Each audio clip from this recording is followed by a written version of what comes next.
Good evening, my countrymen. Today is May 19, Tuesday. Again, we have this program of what I would call talking to the people.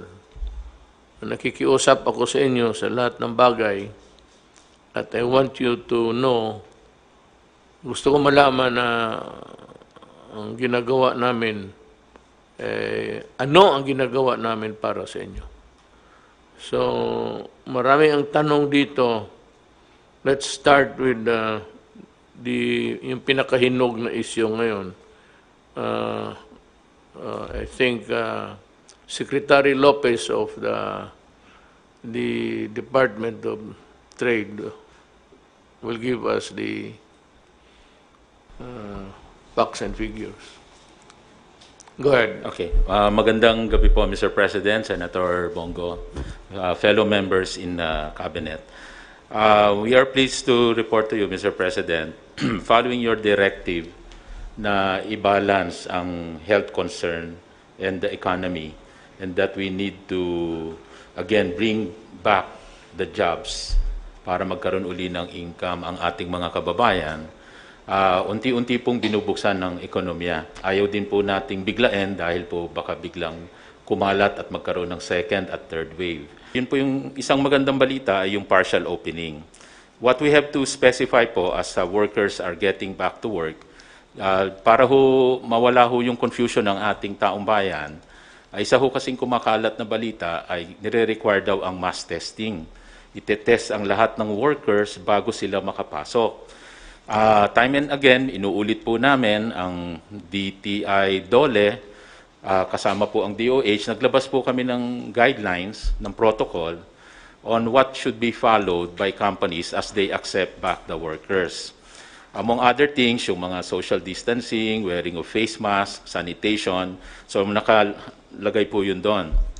Ang isang requirement po na sinabi natin, yung at least yung thermal scanning, para malaman kung may lagnat o may sakit ang bawat employee, kukunin yon every day. Ang kailangan lang din po, every day, ay may health declaration yung mga pumapasok. Just to know, yung usual na tanong, nakatabi ka ba sa isang COVID patient, o may inaalagaan ka, may exposure ka ba sa isang COVID patient, or ikaw ba ay masama ang pakiramdam, so yun po, mako-consider na suspect. Yun lang po ang ire-require natin ng PCR test. Yun po ay alinsunod sa protocol, sa guidelines po na binigay din sa atin ng Department of Health. In other words, hindi po natin nire-require ng lahat ng workers ay magpa-test. Ngayon, medyo siguro nalilito yung tao dahil naririnig siguro sa media na may ilan na nagsasabi na kailangan i-test lahat. Pero hindi po galing sa gobyerno yon. From the government, malinaw po na kung sino lang ang may karamdaman, sino ang suspect, yun lang po ang ipi-PCR test natin. At may protocol na rin kung saan dadalhin. At ito po ay covered ng health insurance. It could be PhilHealth or it could be a private health insurance company. So, hindi po sasagutin ng workers. At kung merong mang lagpas pa doon ang aabutin na cost, yun naman po ay kumpanya na ang pwedeng sumagot. Pero sa test po, I think ang allowance ay 8,000. Hindi naman po aabot doon yung PCR testing na cost. So, aside from that, yung testing, meron din tayong sinuggest sa mga kumpanya mag-provide ng shuttle services dahil wala pang public transportation. O kaya, gawin pa rin yung sinuggest natin dati na mag-provide ng temporary accommodation. Yung bang titira, magpo-provide ng matitirahan sa malapit, near site. Because kung ako po yung kumpanya, gusto kong makapasok yung mga workers ko, sisiguraduhin ko yung nasa malapit lang sila. O kaya I will provide a shuttle service. So it is a service that should be given by the company. Ngayon, kung SME daw yun, yung kumpanya at baka cannot afford, yun naman po ay pwedeng pag-usapan between the worker and the company. May iba pang paraan, alternative working arrangement, pwedeng mag-work from home, o kaya talagang mag-provide na lang ng isang tirahan sa malapit sa opisina. So, yun po yung arrangement for shuttle and accommodations. Ang isa pa pong area na pagdating sa suporta sa mga micro SMEs, during the ECQ, alam po natin na nag-provide ng wage subsidies at support dun sa mga workers from informal sector at saka formal sector. Yun po yung nanggaling na support from DOLE at saka DOF and SSS. So may wage subsidy po para siguradong ang mga workers ay may nakukuha pa rin, anywhere from 5,000 to 8,000, depende ho sa lugar. And then after po itong magbabalikan na, ang na-lift na ang ECQ, ang DTI naman po may na-provide na out of our budget, 1 billion pesos na pautang, microfinancing for the micro SMEs na pwedeng humiram doon, at ang interest rate lang po ay 0.5% per month. So mababa lang. At saka ang may grace period pa to na 6 months bago mag-umpisa magbayad. At marami pa, masimple lang ang requirement at madali makuha. Ngayon, aside from that 1 billion, we are working another budget na para mapalaki yung amount na ito kasi yung 1 billion maliit kumpara sa number of MSMEs na mga ngailangan. So, in the economic stimulus package na inaayos po ngayon sa Kongreso, ay meron pong mga proposal doon na madagdagan ng ilang pang billion, maybe 30 billion to 80 billion pesos para ho sa micro SMEs. At nakipag-usap din po kami sa DOF at Land Bank na ang sabi po ay pwede ring humiram doon si Small Business Corporation para pampondo sa micro SMEs. So may mga ganito hong arrangement para ho sa micro SMEs. Ito po, kung bagong budget, this hopefully will become a zero interest loan. So yun lang po, Mr. President. Thank you. And I hope that kayo ang nakikinig, nakuha ninyo. Now, we'd like to hear Secretary Galvez. Sir, can Sir, Mr. proceed President, now. Mayor, almost two months now that the National Task Force had been activated by the President, and we will make some report on the almost 1 month and a half of the accomplishment of the NTF Task Force. Ito po ang ginagawa po ng DOH in order to increase its treatment facility. Kung makikita po natin sa right side, ito po yung tinatawag na occupied. Ito po yung available. So sa ngayon po, dramatically increase po yung nung last meeting po natin dito, 4 lang po ang COVID referral hospitals po natin. Ngayon, 23 na po yung referral hospitals po natin. So malaki po ang inilaki. Ganyan po ang habang naka-lockdown po tayo, ay tinataas po natin ang capacity ng DOH. And we would like to thank Secretary Duque na talagang napakaganda po na naging niya po na tinaas po natin yung kanyang capacity ng natin. Kung titingnan natin sa bed capacity, it dramatically increased to 1,748 wards available. And then 5,776 isolation rooms. At mayroon po tayong available na 848 ICU beds. At may reserve na po tayong ventilators na 1,578. Marami na po tayong ventilators. Meaning, tama yung data natin, nakukunti lang yung critical. More or less 100 lang po yung critical na gumagamit po ng ating ventilators. So, pumunta rin po ako sa Butuan, sir. At nagtatayo na rin po sila ng hospital po doon, ng COVID hospital. Pinuntahan ko po si Governor Porbera at nakabili na po rin sila mahigit na 40 na ventilators galing po sa Taiwan. So yung ventilators po na yun, non-invasive, yung nasal cannula. Mas maganda po yun kasi parang sabi ng PGH, yun po yung tinatawag na magic oxygen na after 3 days, maganda po magiging kalabasan ng pasyente natin. Ibig sabihin po yung ating mga LGUs ay they are preparing yung yung Caraga, wala pa po yan. Pero ngayon napiprepare na po sila kahit na wala pa po silang COVID. Nabisita ko po ma'am si Ma'am Angel at saka yung Sir Proberad po doon. At tatayo na rin na po yung namin po yung, yung laboratory. May dalawa po silang laboratory doon sa area ng Tandag at saka po doon sa Surigao. Meron po silang level 3 at dito sa Butuan, kailangan po magpatayo rin po tayo. Kaya nagpapatayo po sila ng, ng laboratory sa area ng Butuan City. So kung makita po natin, napakalaki na po ng ating capacity sa hospital beds. Ibig sabihin, hindi po na-occupied.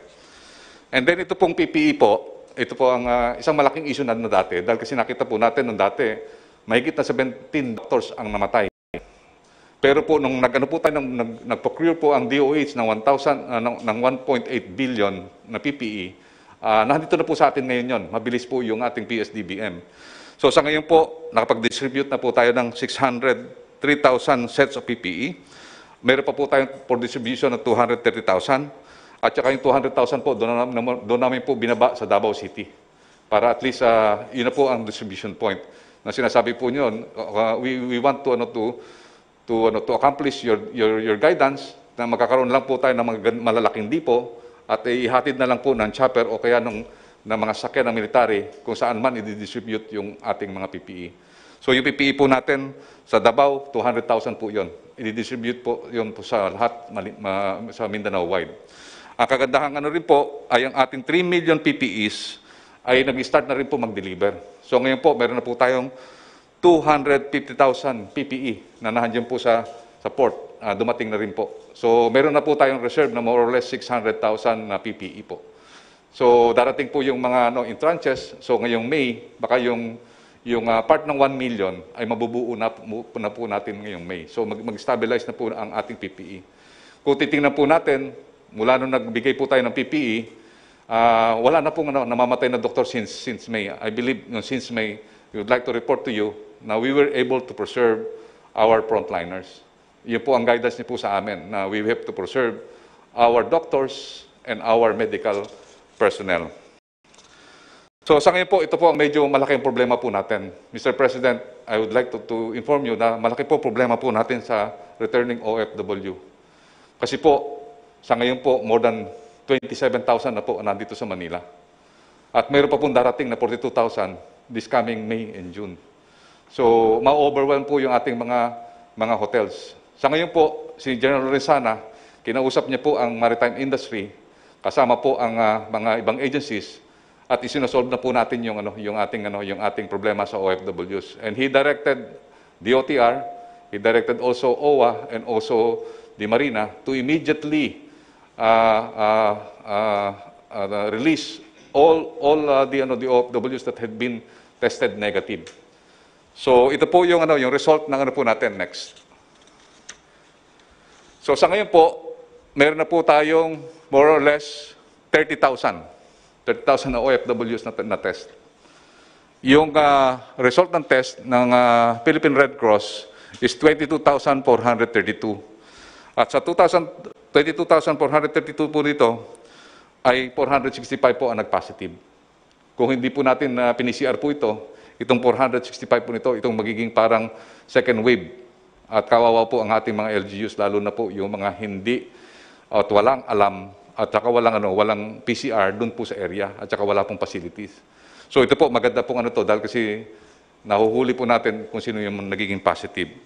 And General Lorenzana is taking care of this na yung lahat ng OFWs natin, especially yung mga nabigyan na ng BOQ clearance, ay makauwi na po kaagad. So yun po ang po natin. I believe more than 800 ngayon ang pinapano po sa barko ni DOTR. So on ways forward, ang gagawin po natin is we will localize the National Action Plan through the LGUs. Ito po ginagawa na po ni General Anyo. At lagi na niya pong kinakausap ang lahat ng mga LGUs. Ang ginagawa po natin ngayon, Mr. President, baka hindi na tayo mag-declare ng lockdown per region, but ang lockdown na lang natin ito by barangay. Ibig sabihin, paliitin na lang natin, ang gagawin po natin is yung barangay na mayroong cases, yun po ila-lockdown natin para ma-preserve natin po yung ating economic po natin. So ganun po ang gagawin po natin, na bibigyan natin po ang LGU with the guidance na yung ating AITF guidance ay kanila pong susundin. So yun lang po na mga barangay, o kunyari for example, may isang compound na apat na pamilya ang affected, yun po ang ila-lockdown po natin. At hindi po nating hayaan sila na karoon ng infections doon sa mga economic corridor po natin. We have to preserve yung economic corridor po natin. And then also, we will increase our testing capacity to 30,000 a day. Pagka nagawa po natin ito, 30,000 a day, ay kapag po tayo, mahuhuli na po natin ng mga suspected carriers. And then also, we will strengthen our contact tracing effort by DILG and DOH with the support of the AFP and the PNP. And then also, we'll address po yung stranded returning OFW. Ayun po ang pinaka-guidance po sa amin ni General Lenzana to address this immediately. And then to accelerate implementation of the social immigration program in coordination with the LGU, and then prepare the opening of business and economic recovery plan and the food security while sustaining the gains of the 60-day ECQ. Sir, Mahal Pangulo, yun lang po ang mai-present ko po sa inyo. At ito po ang inano po natin, yung little by little na ano po natin na yung ating pong opening sa modified ECQ ay mabantayan po natin. Ang gagawin po namin di TTI ay iikot po kami sa lahat ng mga malls para makita po namin na talagang sumusunod po sila. Yung mga hindi po sumusunod, ang sabi po ni General Lenzana at saka ni ISRG, ipapaklose po natin. Maraming po salamat. Thank you. This is not to be inordinate in our achievements so far, however simple. We have done a lot of things overnight. Mabilis tayo nakapag-marshal ng ating mga resources. And it's because of the team that I felt that was the most appropriate group of men who can respond to the emerging threat to our national life. So, would like to listen now to General Anyo. Maraming salamat po, Mahal na Pangulo. Magbibigay lang po ako ng update sa mga ibang inyong pinag-uutos. Sa koordinasyon po kay Secretary Bautista ng DSWD, ang report po ng ating LGU, ang SAP distribution natin ay halos 97% na po na tapos. Mayroon pong 4 na region ang talagang maagang nakatapos, ang Region 1, Region 5, Region 12, at saka yung Caraga. At dito po sa ating pagdidistribute ng SAP ay meron po tayong mga na-monitor na anomalies at 183 barangay officials ang kasalukuyan po na iniimbestigahan ng ating PNP-CIDG. At meron din pong 48 mayor na pinagpapaliwanag natin sapagkat hindi po sila nakaabot sa deadline at below 80% ang kanilang accomplishment. Dito po sa ating mga iniimbestigahan, meron na pong 12 kaso na naipile, 4 na kaso ang for filing, at meron pang 58 na kasalukuyang hinahandle. 2 na rin po ang inaresto at nakakulong. At dito rin po ay pinag-utos natin sa ating mga LGUs na iposte o ipaskill ang lahat ng mga nakatanggap para for transparency.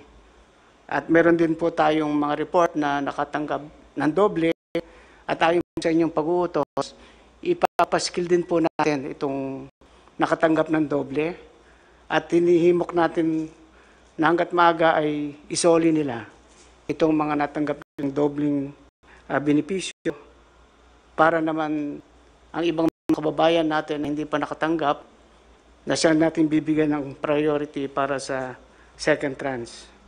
Pinag-utos ko na rin po sa ating mga LGU ang pag-submit ng pangalan nung sinasabing 5 milyon na hindi nakatanggap, 5 milyong pamilya, dahil sila po ang gusto nating unahing mabigyan ngayong pangalawang tranche natin.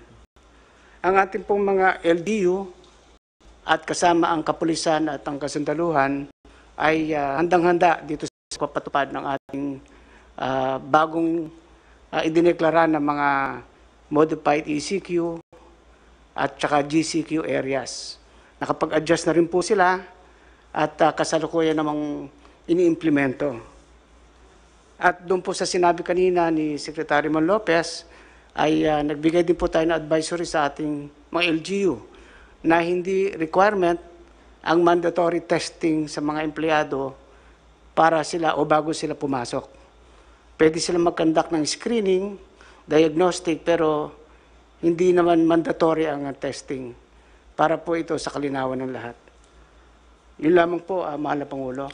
At umasa kayo na ang ating mga LGUs, law enforcers, ay patuloy na ipatutupad yung ating modified ECQ at GCQ sa buong bansa.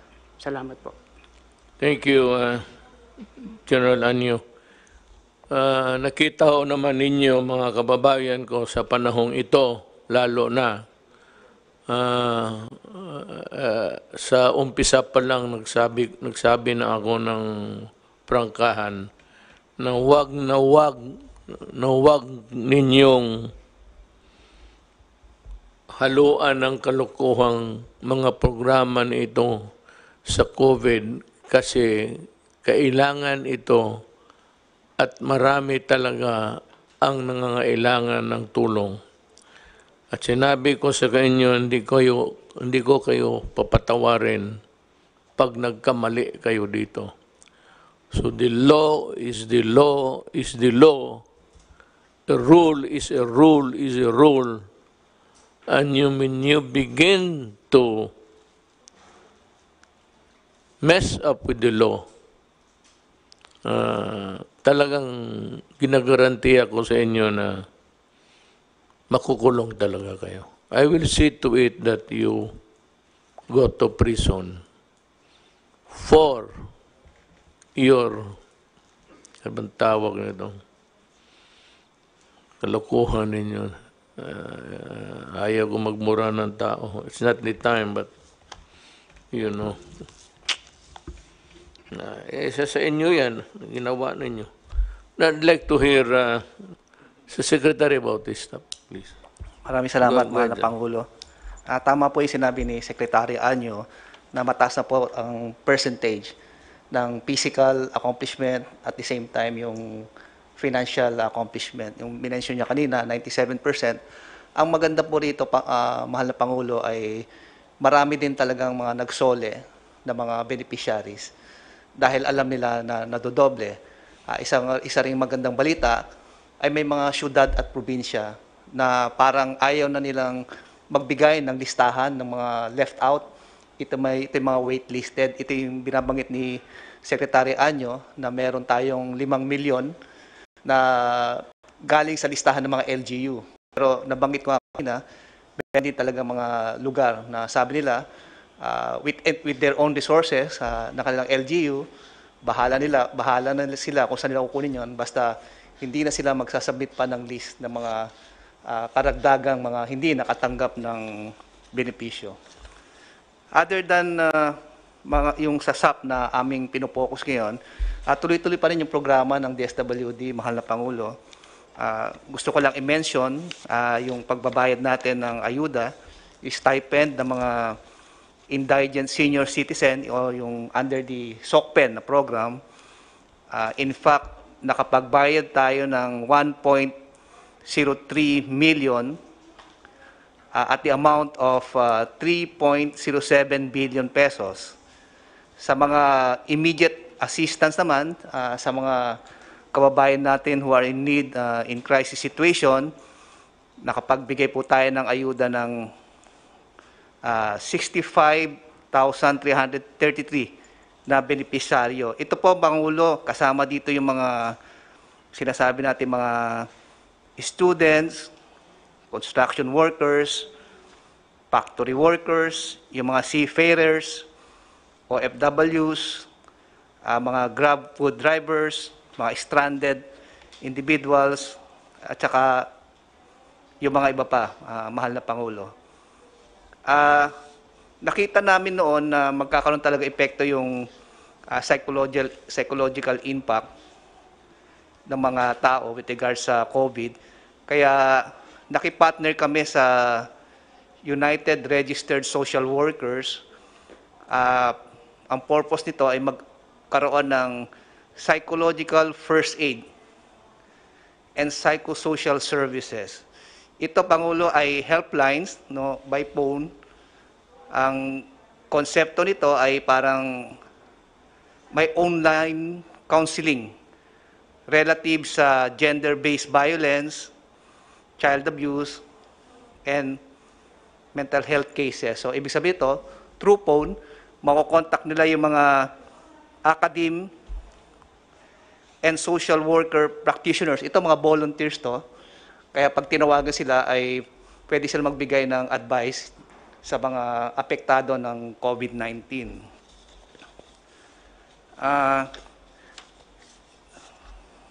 In support naman, Mr. President, sa Balik Probinsya Bagong Pag-asa, since ang DSWD is part of the Interagency Council, susuportahan po namin to sa pamamagitan ng pagbibigay ng transportation or relocation assistance, transitory family support package, transitory shelter assistance, livelihood settlement grants.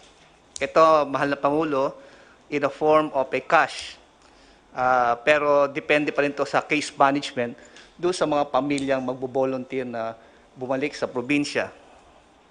Bukod doon, mahal na Pangulo, magpo-provide din kami ng psychosocial support sa pamilya na babalik sa probinsya.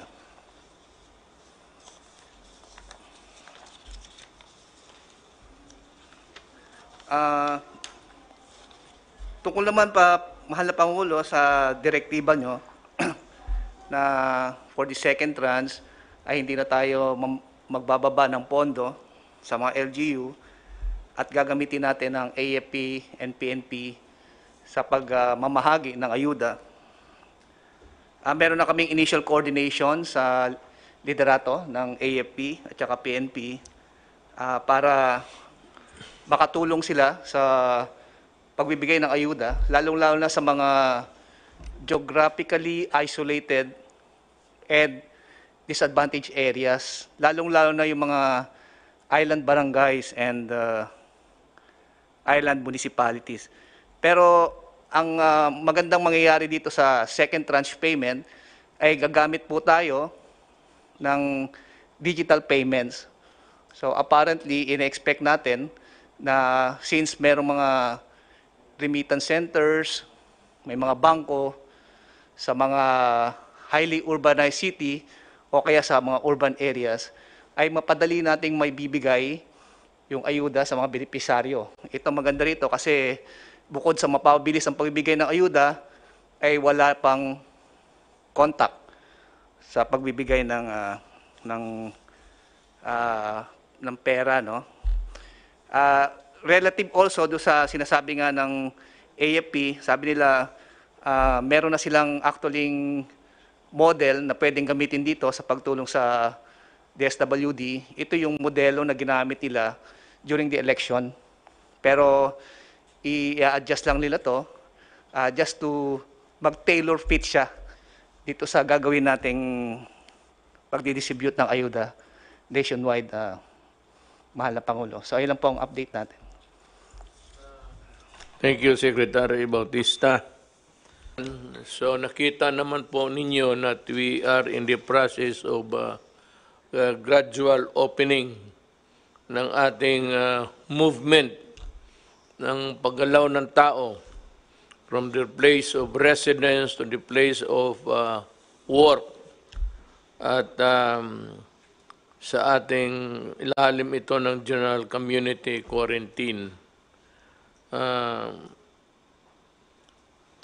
Itong mga lugar na hindi pa binuksan o tinatawag namin which are under the modified lockdown, ito yung para nakita namin na talagang kailangan para hindi lalala ang sitwasyon. At maaari, since there is already the opening, a gradual opening, titingnan natin kung pwede ba to.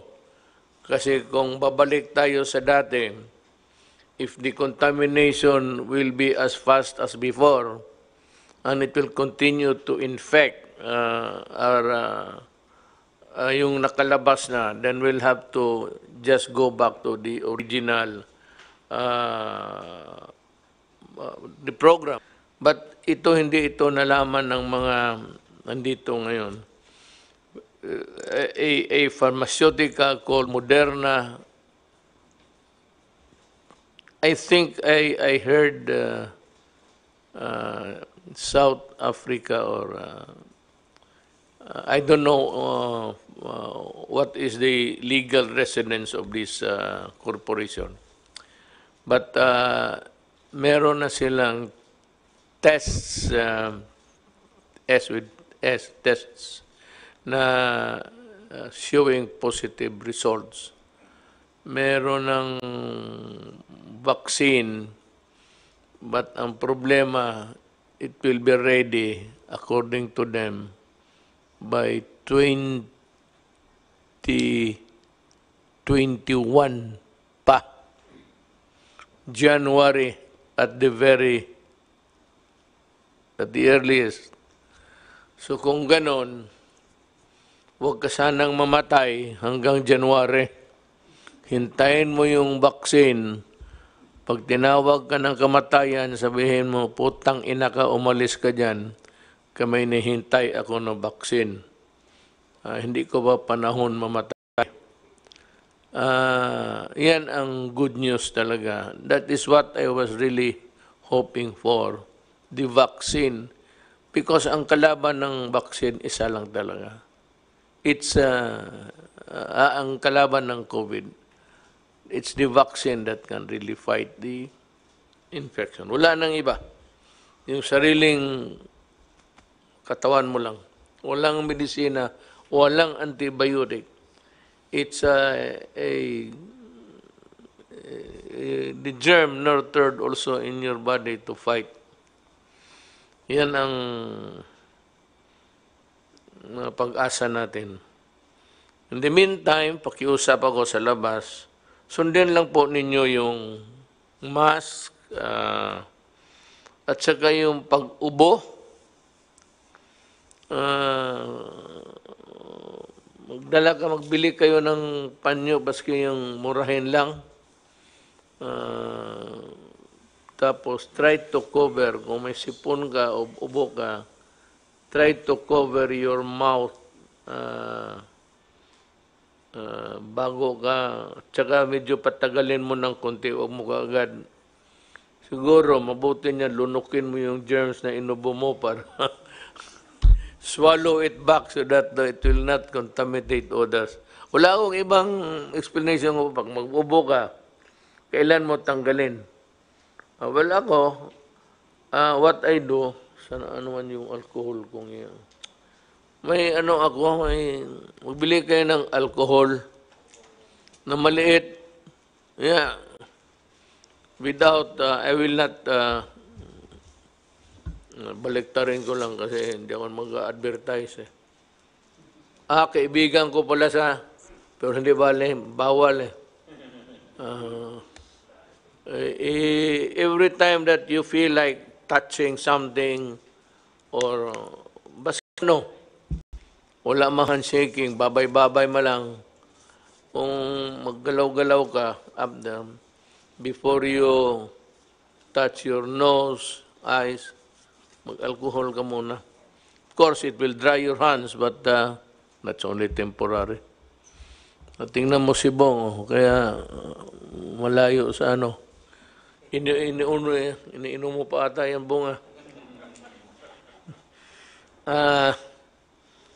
So, ang dapat malaman po ninyo whether you are really allowed under the law to go out or those who are allowed to pursue your occupation.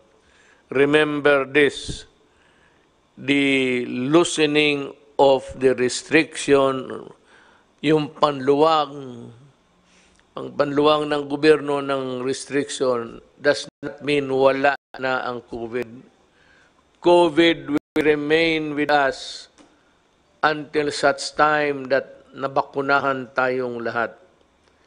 Hindi sabihin na may bakuna na at successful na at okay na. Hanggang hindi ka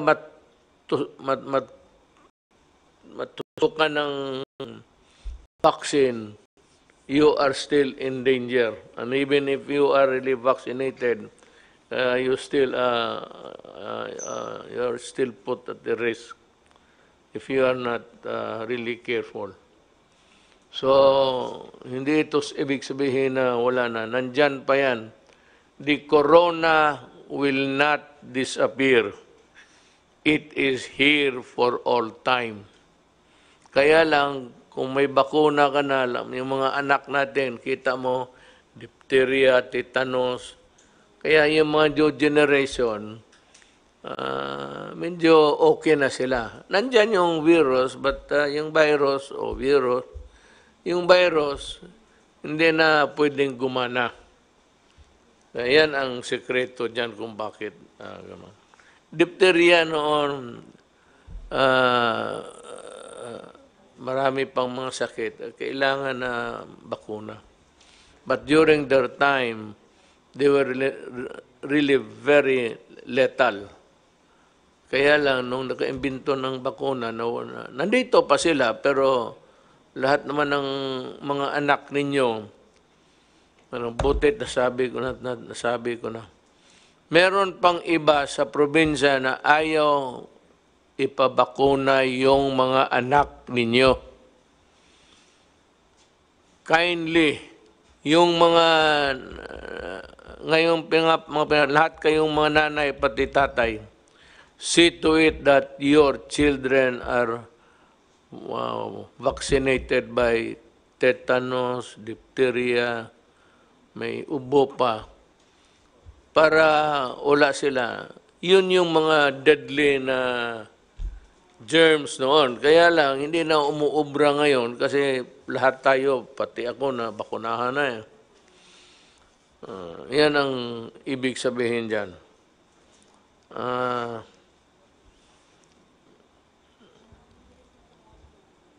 Yung sabi ni Secretary Lopez, totoo yun. There is no requirement that kailangan ka magpa-test. It's not a requirement. It is not a mandatory requirement. Yung talagang must. Kundi kung ginusto lang ng empleyado mo, ay yung employer mo, rather. Pero kung ginusto nila, sige, pag you are found to be positive, then you go to the motions of getting the proper treatment. It is not a requirement by DOLE or the DTI. No such requirement exists. Nandito ho tayo sa ulitin kong social distancing, the wearing of the mask, the regular of washing of the hands, baski anong sabon, basta sabon, at yung mga proper cuff etiquette. Yun nga yung sabi ko na huwag mong buksan yung bunganga mo, cover your mouth, have a handkerchief ready para naman sa kapwa mo tao. Then, yung mga employer, you must provide an ideal working conditions. For example, well-ventilated, may hangin pumapasok, lumalabas, na presko, at yung i-disinfect ninyo.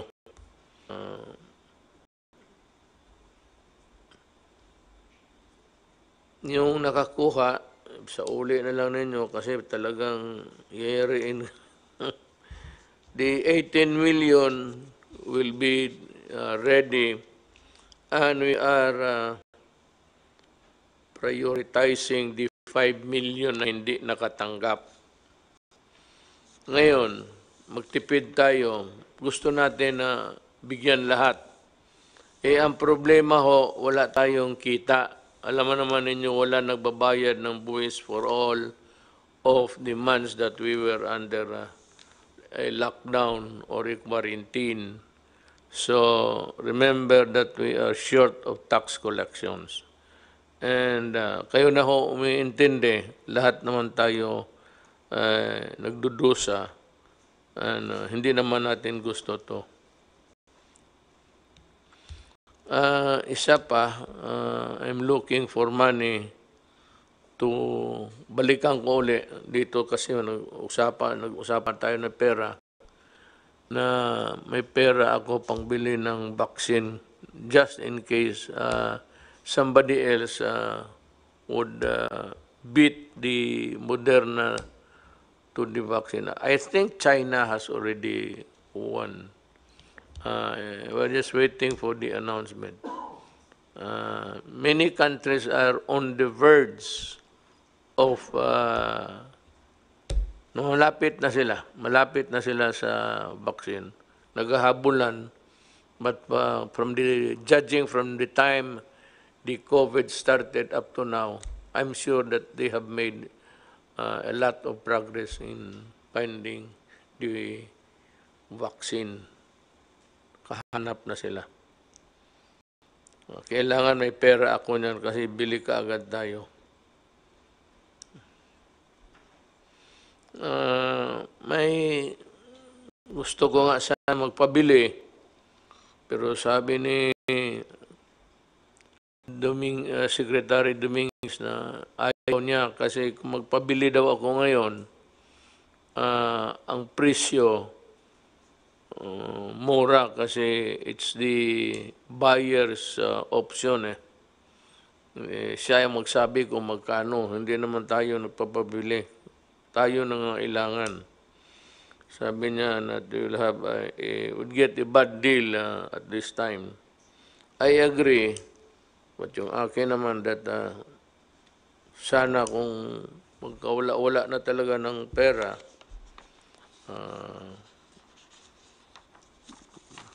ewan ko kung saan tayo magkuha pa. Madali na siguro. Basta may vaccine na, pwede na tayong makiram.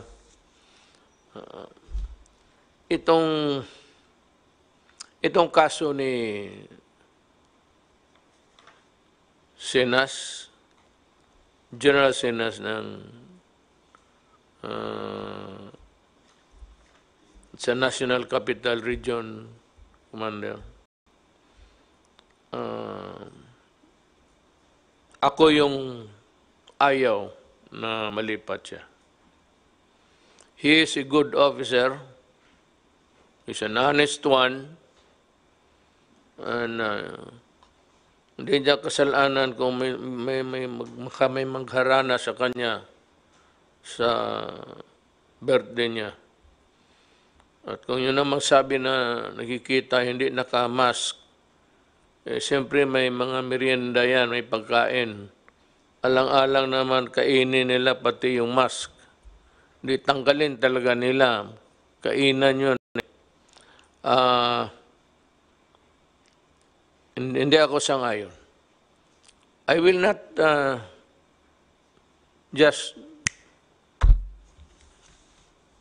hindi ako ganun. Pinag-aralan ko yung merits, demerits. Kailangan ko yung tao. Mas kailangan ko yung tao dito sa trabaho niya. Marami yan silang, they're all competent.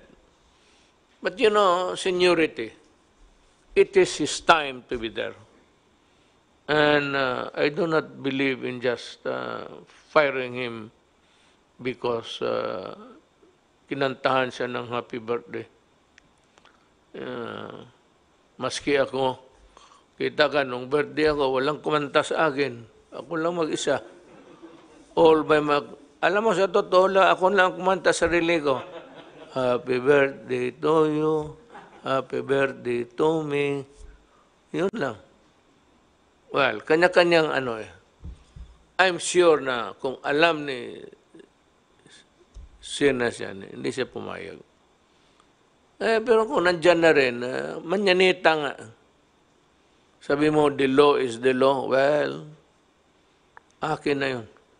It's my responsibility. But I will not order his transfer. He stays there until further orders. So yan lang po for this night. I hope that we have cleared na nasabi namin yung gusto namin na sabihin para maintindihan ninyo. Meron, ready na ba? Baka ready kayo, ready na dyan, hindi? Karatihin ko kayo, totoo? May isang kaibigan ako. Pangalan niya, hindi ko muna sabihin yung kung nagustuhan ninyo next time. Bisaya ito yung kanta niya na Tagalog. Tagalog naman lahat kanta natin eh. Pero yung kanta niya, nakuha niya yung the spirit that we have been longing for, na where we can express our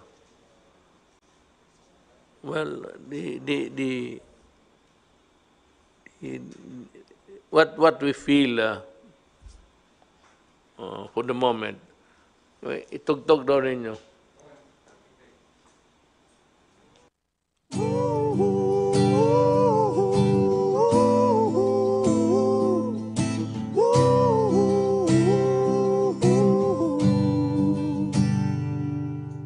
Ikaw maatras sa sakit na marahas.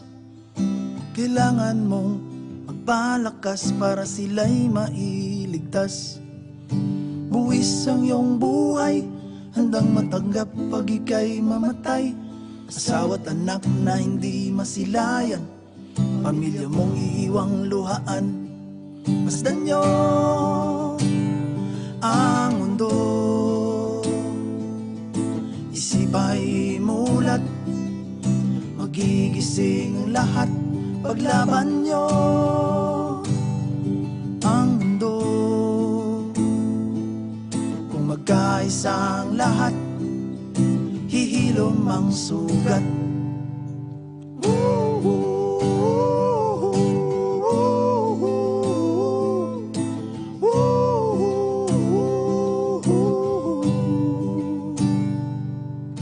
Ikaw ang bantay sa lagusan, protektahan ng mga mamayan. Di uubra ang susuway, mga kriminal at pasaway. Buwis ang iyong buhay, handang matanggap pag ika'y mamatay. Asawa't anak na hindi masilayan, pamilya mong iiwang luhaan. Masdan niyo ang mundo, isip ay mulat, magigising ang lahat. Paglaban niyo ang mundo, kung magkaisa ang lahat, hihilom ang sugat.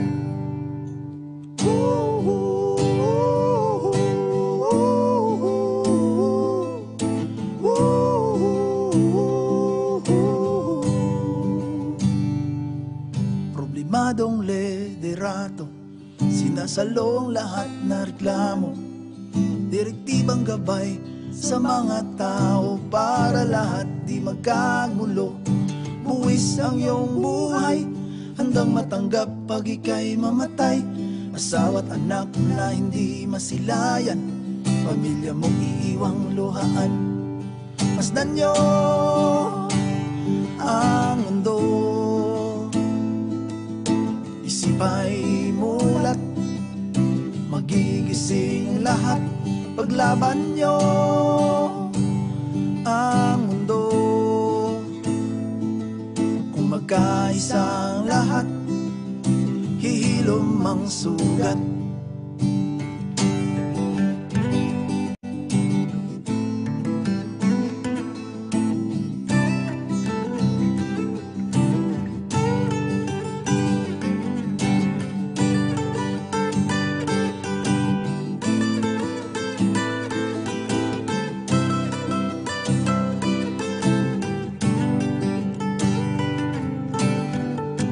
Salamat sa inyo, dama naming pagod na kayo. Saludo sa inyo, mga magigiting na pasan ng mundo.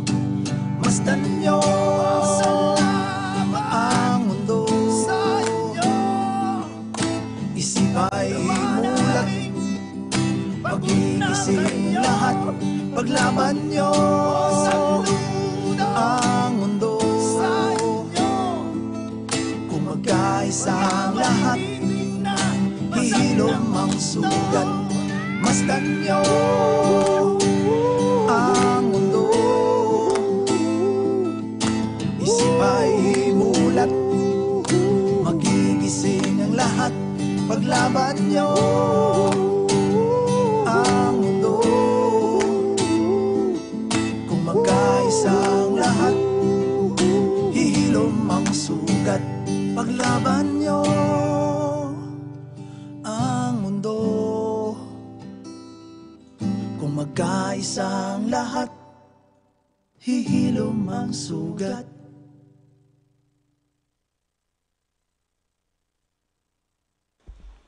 Mga kababayan ko, I hope na paski na papano na we were able to convey, na paabot namin ang mensahe ng gobyerno sa inyo. At na we were also able to answer some of your questions. Tsaka mabuti ang alam ninyo na everything is transparent, lalo na sa bilyon-bilyon na binigay. I assure you we will be able to account for it, except those who were malversed by the officials down dito sa local governments na nawala, then they have to answer for it. But otherwise, to the last centavo na naibigay namin sa tao ang programa sa gobyerno. Maraming salamat po sa inyong lahat. See you next time.